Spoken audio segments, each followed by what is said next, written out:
Après avoir réalisé une pâte à choux, remplir une poche munie d'une douille unie numéro 14.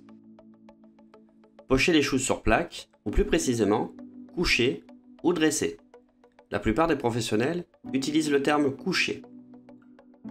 Ainsi, coucher les choux sur plaque en veillant à les espacer et à dresser en quinconce afin de permettre la bonne circulation de l'air sur la plaque durant la cuisson. Lors du couchage de gros choux, la poche se positionne à environ 3 cm de la plaque. Le chou est formé sans que la poche ne bouge. Le diamètre pour un gros chou de religieuse est d'environ de 4,5 à 5 cm de diamètre. Coucher sur une autre plaque des petits choux à l'aide d'une douille unie numéro 10, en veillant également à bien les espacer.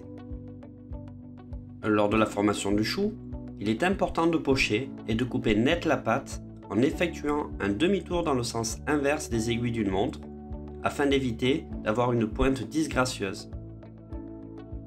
Certains professionnels cuisent les gros et petits choux sur la même plaque, mais la cuisson n'est pas similaire et peut engendrer des sous-cuissons des gros choux ou à contrario, des surcuissons des petits. Détailler et disposer un disque de craquelin surgelé sur chaque chou. A noter qu'un chou pourvu de craquelin n'est jamais doré. Enfourner ensuite pour 35 à 40 minutes à 160 degrés. Il est très important de bien espacer les choux car la présence de craquelin va faire développer les choux de manière plus importante. Afin de réaliser une crème pâtissière au café, nous avons besoin de lait entier, de sucre semoule, de jaune d'œuf, de poudre à crème, de beurre et d'extrait de café. Commencez par faire chauffer le lait avec la moitié du sucre semoule. Certains professionnels ne mettent pas une partie du sucre dans le lait et ce n'est pas une erreur en soi, cette technique est absolument valable. Pendant que le lait chauffe, mélangez les jaunes d'œufs avec le sucre semoule. Veillez à mélanger les éléments immédiatement, sous peine de voir les jaunes d'œufs formés de petits grains. On dit alors que le sucre a cuit les jaunes. Plus précisément, le sucre en contact avec les phospholipides contenus dans les jaunes d'œufs provoque une réaction qui génère de la chaleur et suffit pour provoquer une petite coagulation.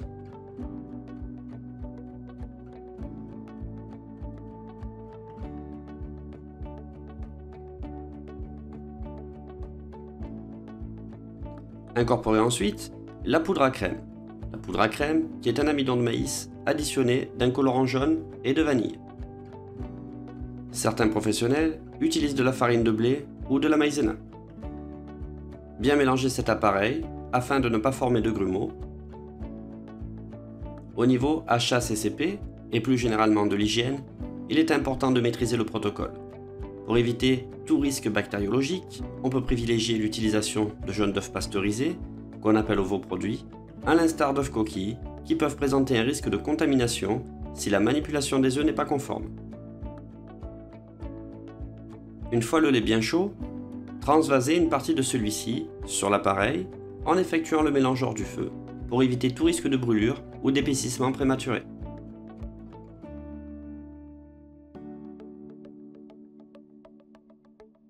Délayez le mélange et reversez le tout dans la russe.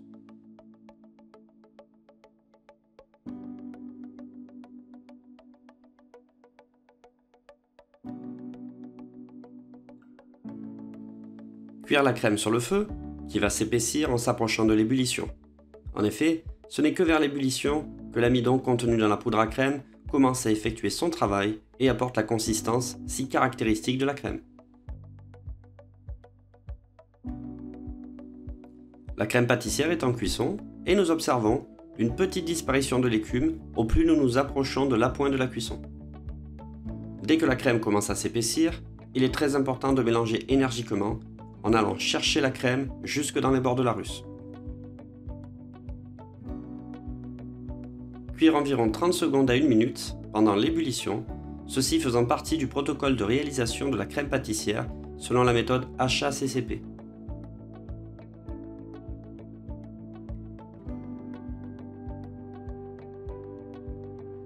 Intégrez le beurre une fois la cuisson de la crème réalisée, puis ajoutez l'extrait de café en mélangeant convenablement afin d'homogénéiser la crème.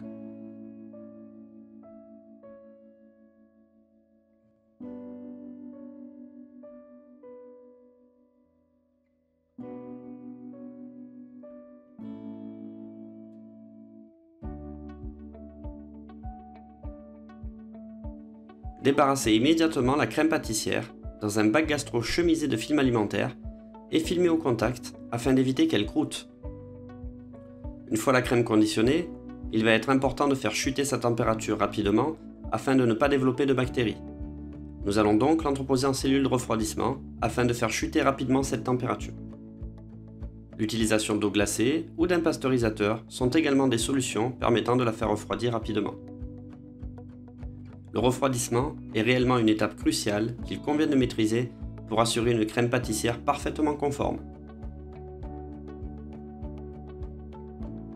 Pour la confection d'un fondant café à détailler, faire fondre le beurre de cacao est réservé. Travailler ensemble le glucose et le fondant. Incorporer l'extrait de café pour colorer le fondant et lui donner un léger goût de café.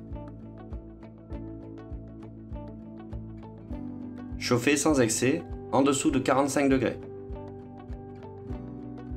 Ajouter le beurre de cacao.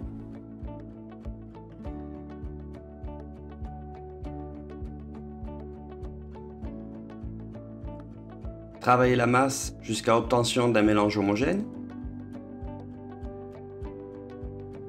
Couler le fondant sur papier guitare.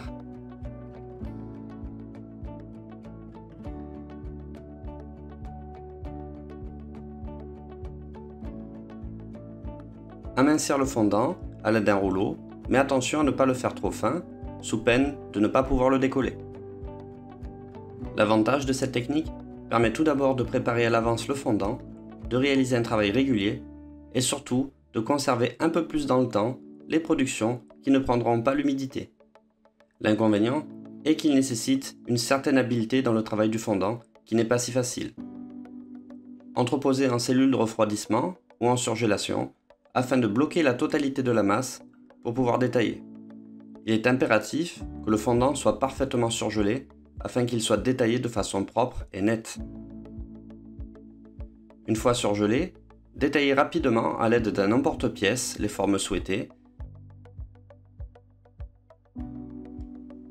Réalisez un petit trou dessous le chou à l'aide d'un économe ou d'une douille.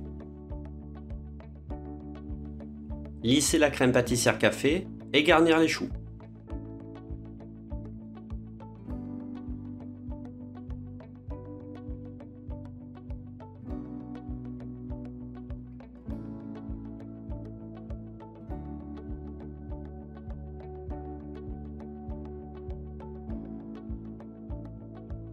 Disposez les pastilles de fondant surgelées directement sur les choux.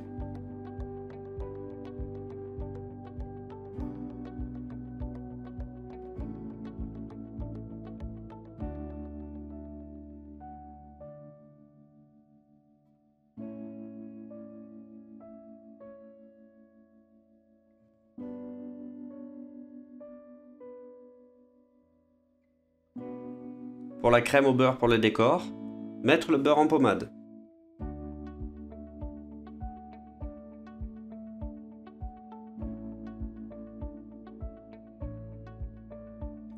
Intégrer le fondant à température ambiante.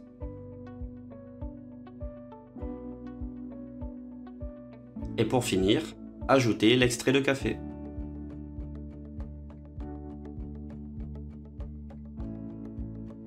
Laissez foisonner la masse.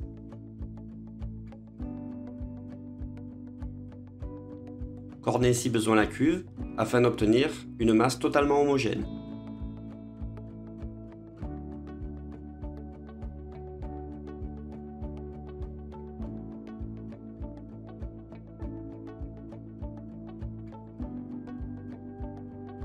Afin de réaliser la collerette de la religieuse, nous utilisons ici une douille sultane. Mettre la crème au beurre en poche et réaliser la collerette.